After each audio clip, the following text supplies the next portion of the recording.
Hoje é segunda-feira da Semana da Paixão e o Santo Evangelho do dia de hoje é segundo São João e nos diz: naquele tempo, os príncipes dos sacerdotes e os fariseus enviaram agentes para o prenderem.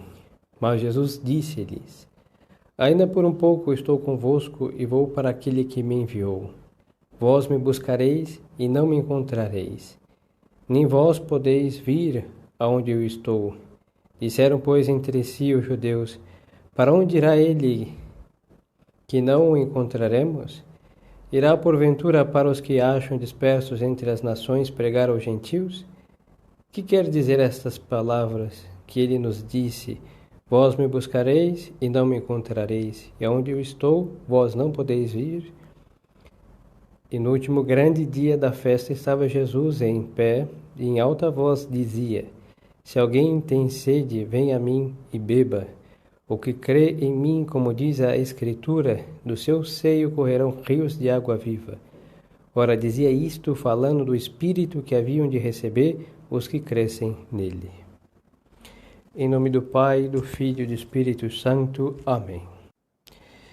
Queridos fiéis, no Santo Evangelho de hoje, nós vemos esse relato da festa que Nosso Senhor está, a festa das tendas.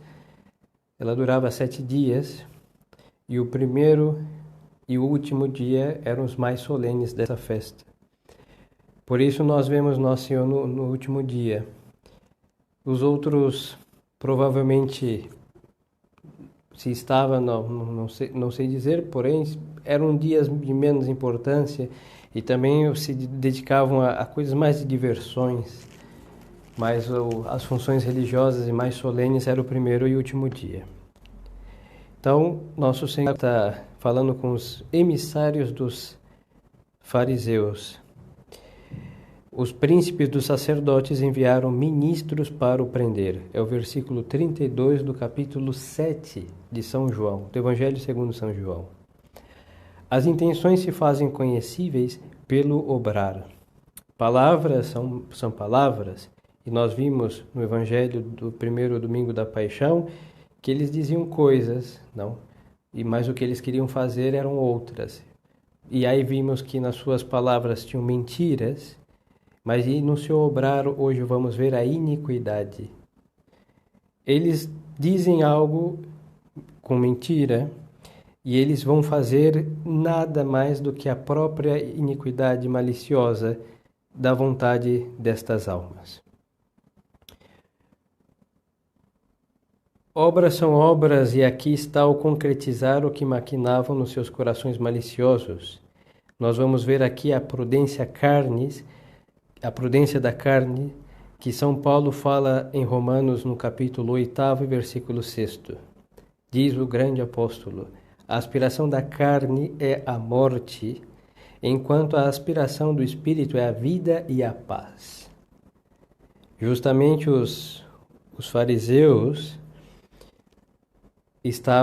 os sacerdotes e fariseus da sinagoga estavam buscando matar a Nosso Senhor e o fazem com a prudência da carne, enquanto que eles estão contra, em um espírito não é diferir, não é estar diferente, é realmente estar contrário, por contrário ao espírito de vida, ou seja, a morte, e ao espírito da paz. Então eles declararam a guerra e literalmente vão infernizar o Verbo encarnado e a pregação evangélica até a consumação dos séculos, até que se convertam em realidade.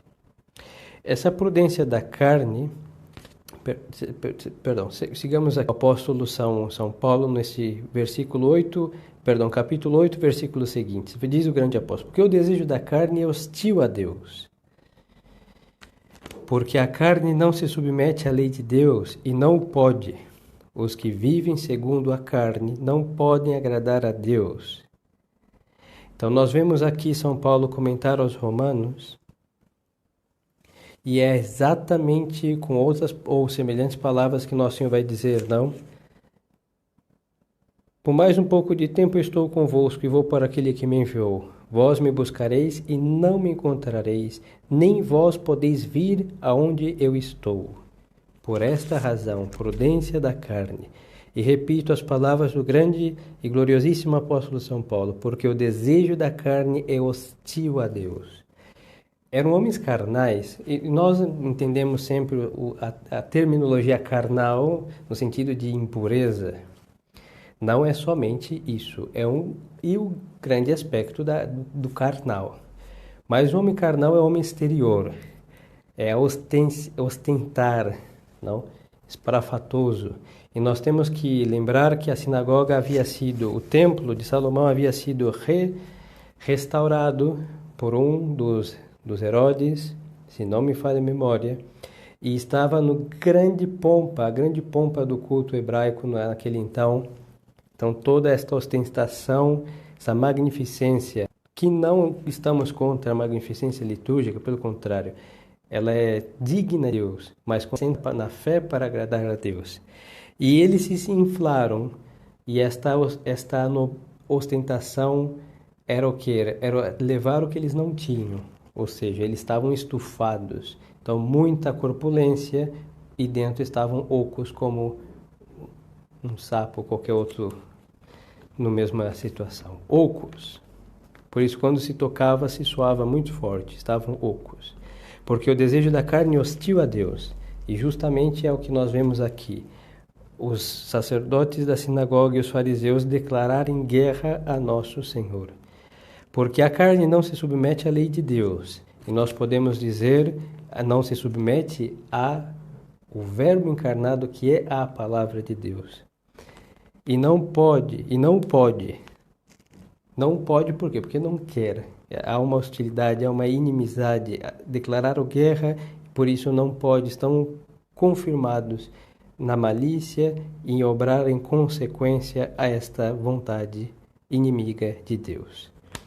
E os que vivem segundo a carne não podem agradar a Deus. São Paulo, em outra ocasião, vai dizer que sem a fé é impossível agradar a Deus. É impossível. E ele vai dizer aqui que os que vivem nesse estado, segundo a carne, não podem agradar a Deus. Nós sempre falando da fé, exatamente. Sem a fé é impossível agradar a Deus. Mas a fé no sentido que de uma submissão, uma adesão, o intelecto se prostra diante das verdades de fé, da revelação, e assente, crê absolutamente em tudo que Deus ensinou, apoiado na autoridade divina, que é a verdade, ensina a verdade, não pode enganar-nos, enganar a si próprio.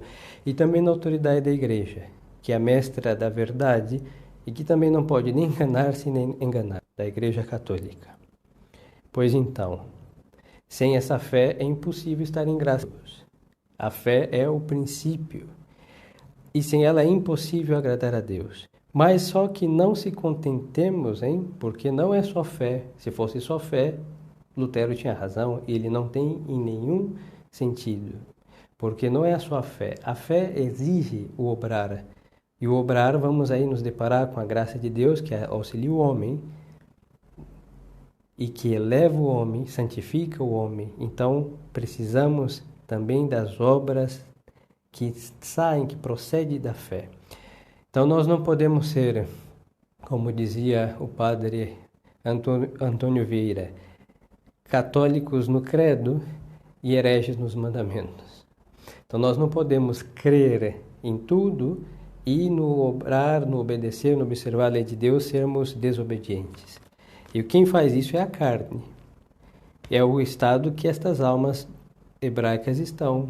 Acreditavam na lei, nos profetas, em tudo. Eles não negaram nenhuma vírgula de nenhuma profecia, mas eles, ao verem o cumprimento delas, não aceitaram por malícia, por causa justo desta ostentação, por serem homens carnais, esperavam um grande político, que Nosso Senhor ia ser um grande rei, no sentido mais temporal da palavra, que ia os proteger e os colocar acima de todos os povos, que iam fazer prosperar em todos os bens espirituais também, mas nos bens principalmente abundância de trigo, abundância de azeite, muitos gados, muitos filhos, materializaram todas as profecias do Antigo Testamento e então levaram que tinha que ter abundância material, tanto que este povo é conhecido por serem muito materiais até hoje. Mas por quê? Porque vivem segundo a carne. E essa prudência da carne, referente à conduta dos fariseus, que enviaram ministros para aprender a Nosso Senhor. Nosso Senhor lhes falava muitas coisas antes e nada lhes fizeram. O que mais os mortificava era que a multidão glorificasse Jesus Cristo. Ou seja, eles não estavam tão incomodados com o que Nosso Senhor dizia, mas como a multidão o tratava. A inveja. Aquilo de profanar o sábado não era mais que uma desculpa que tratavam de alegar, diz São João Crisóstomo a respeito dos judeus. E eles mesmos não se atreveram a prender a Jesus pelo perigo de se exporem. Por isso enviaram os guardas, porque estavam expostos a perigos. E tem uma parte do Santo Evangelho que diz que eles não podiam lançar as mãos sobre o Nosso Senhor. Por quê? Porque o povo andava atrás de Nosso Senhor e eles não queriam essa inimizade com o povo. Prudência da carne. E Santo Agostinho vai dizer também, porém, como não podiam prender-lhe, porque Nosso Senhor não queria, enviaram-lhe os guardas somente para que ouvisse o que ele ensinava. Olha a prudência carne. Não vamos ter problema com o povo e depois vamos enviar guardas para espiar Nosso Senhor. Então é um modo bem prudente, mas bem maligno, porque o motor de tudo isso daqui se chama malícia, e malícia que maquina contra Deus. E Nosso Senhor, a segunda parte, seguindo a ordem do relato, disse: Vós me buscareis e não me encontrareis, e aonde eu vou, vós não podeis vir aonde eu estou. Aqui é um efeito necessário, não? Diante dessas almas que querem estar no que se encontram e não querem sair dele, e vão somente se sentirem satisfeitos depois que crucificar, que o ver morto. Então, aonde eu estou, vós não podereis vir. Aqui é a grande oposição. Onde está a luz, essas trevas não estarão. Onde está a verdade por essência, não estará nada de erro e falsidade, engano nenhum. Então, onde eu estou, vós não podereis estar, disse Nosso Senhor. Ouvem e prestam atenção ao que dizem, e eles pensam que será se vai pregar entre os gentios? Por quê? Porque eles têm muita consideração de si mesmos. Será se ele vai se rebaixar a gentios ou a samaritanos por aí? Porque nós não estamos entre essa gente desagradável. Então eles estão olhando isso e nas conjecturas, nos pensamentos moldados pela malícia, eles não só enganam as pessoas, mas eles também são enganados. Os nossos vícios nos enganam, sempre, porque todos os vícios e pecados, toda a malícia está a serviço do pai da mentira. Irá pregar aos gentios e não podem compreender que as trevas da sua alma as fazem incapazes de serem iluminadas pela luz do mundo, o caminho, a verdade e a vida, porque eles anseiam o quê? Apagar esta luz, colocar mentira, matar a vida e fazer caminhos subalternos a este único caminho que leva à eternidade. Terceiro relato, no último dia da festa que Nosso Senhor está, e ele pregou em alta voz, diz o Evangelho de hoje, e com isso também vamos concluir. Se alguém tem sede, venha e beba. E isso é magnífico, porque Nosso Senhor está falando diante de pessoas que têm sede de sangue, de morte, de vingança, de competição, de todas as coisas ruins. Mas agora, dentro dessa multidão, existem variedade de almas. Então, Nosso Senhor vai atrair, já que os maus estão sendo repelidos, então vai atrair os bons. Diz aqui São João Crisóstomo, disse Nosso Senhor: se alguém tem sede, que venha a mim. Disse: se alguém tem sede, como se dissesse que a ninguém atraio por violência, unicamente chamo aos que tenha um grande desejo, diz São João Crisóstomo. Ou seja, aquele que tiver sede, venha até mim e beba. Por quê? Porque ele é a fonte. Então, quem tem sede é atraído para saciar essa sede e vai até o manancial e se serve de água até saciar sua sede. Então, é atraído pela sede e pelo manancial. Há uma atração não violenta. É isso que São João Crisóstomo está nos ensinando. E também Santo Agostinho comenta a respeito, fala da sede, que é algo interior. Por quê? Porque ele é o homem interior e ama mais, e consta mais que ama o homem interior que o exterior. Portanto, se temos sede, vamos não com os pés, mas com os afetos, não andando, mas amando. Santo Agostinho vai comentar. Então é ir a Nosso Senhor não com exterioridades, não sejam pecaminosas.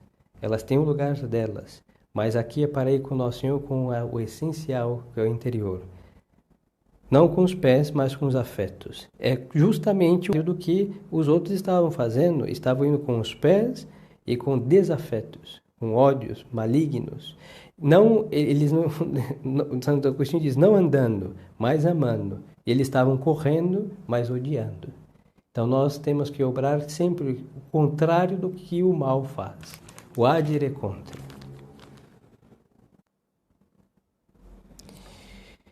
Também referente a esses últimos versículos, o mesmo Santo Agostinho vai comentar que do interior do homem, cita o Santo Agostinho, do interior do homem se entende a consciência do seu coração. Que magnífico, não? A consciência do coração. Por isso nós estamos insistindo muito na malícia que está na vontade, a ignorância no intelecto e a malícia na vontade. Então, do ventre, do interior do homem, que é a consciência do seu coração.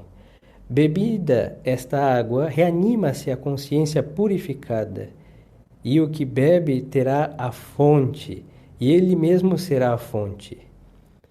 Qual é esta fonte? O ventre do interior do homem interior? A benevolência pela qual busca o bem do próximo, diz o gloriosíssimo Santo Agostinho.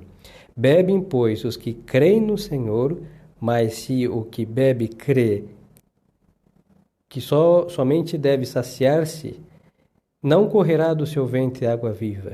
Se, pelo contrário, ele se apressura a fazer o bem ao próximo, não seca, porque mana.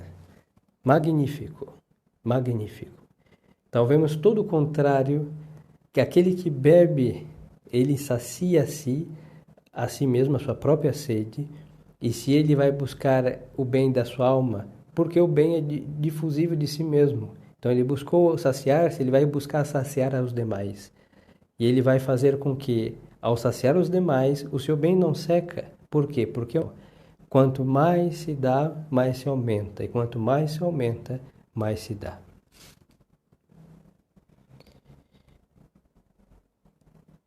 E São João Crisóstomo vai dizer, que Nosso Senhor disse, rios e não rio em singular, para denotar a abundância copiosa de suas águas.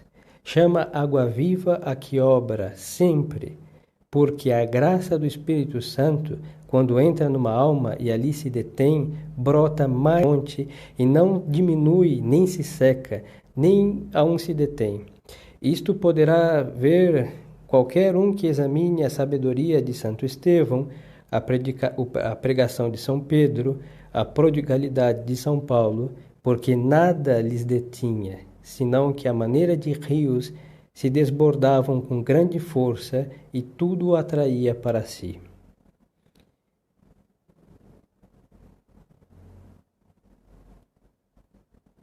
E aqui nós vemos então, com as magníficas palavras desses santos padres, o que essas palavras querem dizer.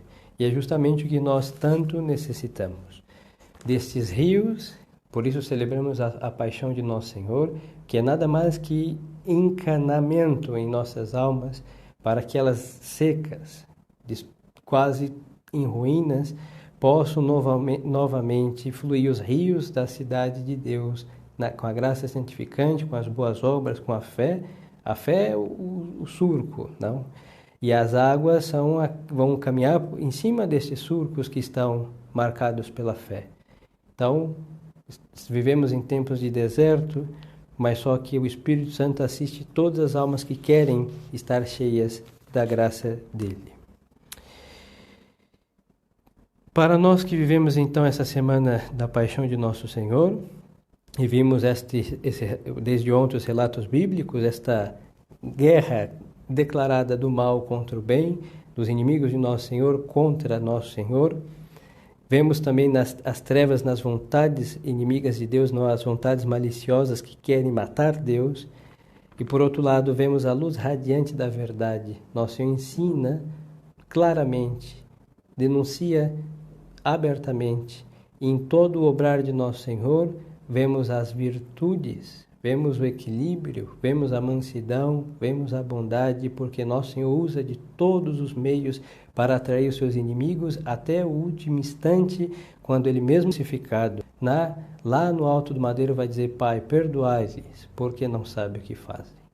Todo obrar diferente de quem anda na verdade, anda na virtude. Por isso eu lhes dizia e repito, não devemos nos contentar com fé e ficar pregando e insistindo e esfregando os catecismos de Trento, de São Pio X na cara dos outros e você herege, não sei o que, e etc. Não, a verdade tem que ser pregada com virtude.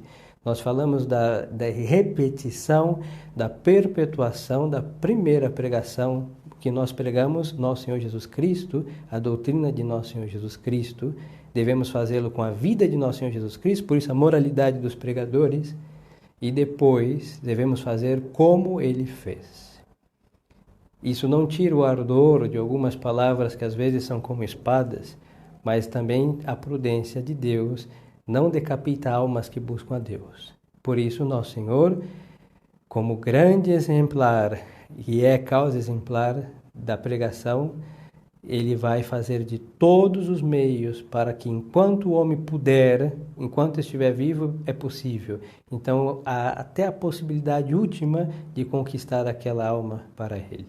São os mananciais de Deus, desse rio caudaloso que vamos ver com o passar dos relatos bíblicos e das cerimônias da Semana Santa, que Nosso Senhor faz de tudo para atrair as almas a Deus. A Ele que é Deus, a verdade, que Ele é a verdade por essência. Então peçamos a Nosso Senhor, Nossa Senhora, Maria Santíssima, Nossa Senhora das Dores, de males da nossa vida, imitando, infelizmente, por desgraça, aos inimigos de Deus. Quantas vezes cada pecado é imitar um inimigo de Deus em um aspecto. Então peçamos a graça de detectar pelo exame de consciência e lavar-nos nestas fontes que também emanam dos sacramentos, a começar da confissão, para que, transformados, purificados pelas águas do coração de Nosso Senhor, possamos, com sua vida, defender seu evangelho, sua doutrina, sua igreja, como filhos dele, defender a obra dele e salvar almas, e salvar nossa alma e salvar muitas outras almas. Em nome do Pai, e do Filho, e do Espírito Santo. Amém.